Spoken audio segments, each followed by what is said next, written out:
Praise the Lord. அன்பான சகோதர சகோதரிகளே, உங்கள் யாவருக்கும் இயேசு கிறிஸ்துவின் ஈடு இணையற்ற நாமத்தில் வாழ்த்துக்கள். இந்த ஆலோசனை நேரத்தில் மற்றொரு ஆலோசனையின் மூலமாக உங்களை சந்திக்க தேவன் தந்த நல்ல வாய்ப்பிற்காக தேவாதி தேவனை துதிக்கிறேன்.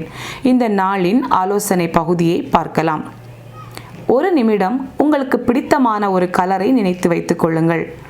நம்முடைய வாழ்க்கையில் எல்லாருக்குமே ஒரு கலர் மிகவும் பிடிக்கும்.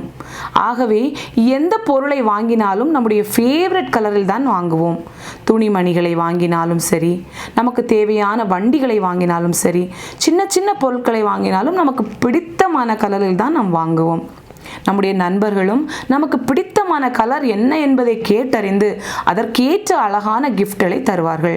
அருமையானவர்களே, நம்முடைய வாழ்க்கையிலும் நாம் சந்தோஷங்களை வேண்டும் என்று நினைக்கிறோமா? நம்முடைய சந்தோஷம் நமக்கு மிகவும் ஃபேவரட் என்பதை நாம் நினைக்கிறோமா? அப்படி என்றால் நிச்சயமாக தேவன் நமக்கு அநேக சந்தோஷங்களை தருவார்.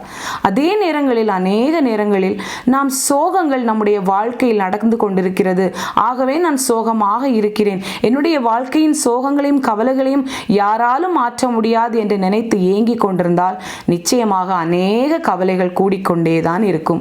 ஆகவே நமக்கு பிடித்தமான சந்தோஷத்தை நம் சந்தோஷத்தோடு ஏற்றுக்கொள்ள வேண்டும். அவ்வாறு செய்யும் போது நிச்சயமாக தேவன் அநேக சந்தோஷங்களை நமக்கு தருவார்.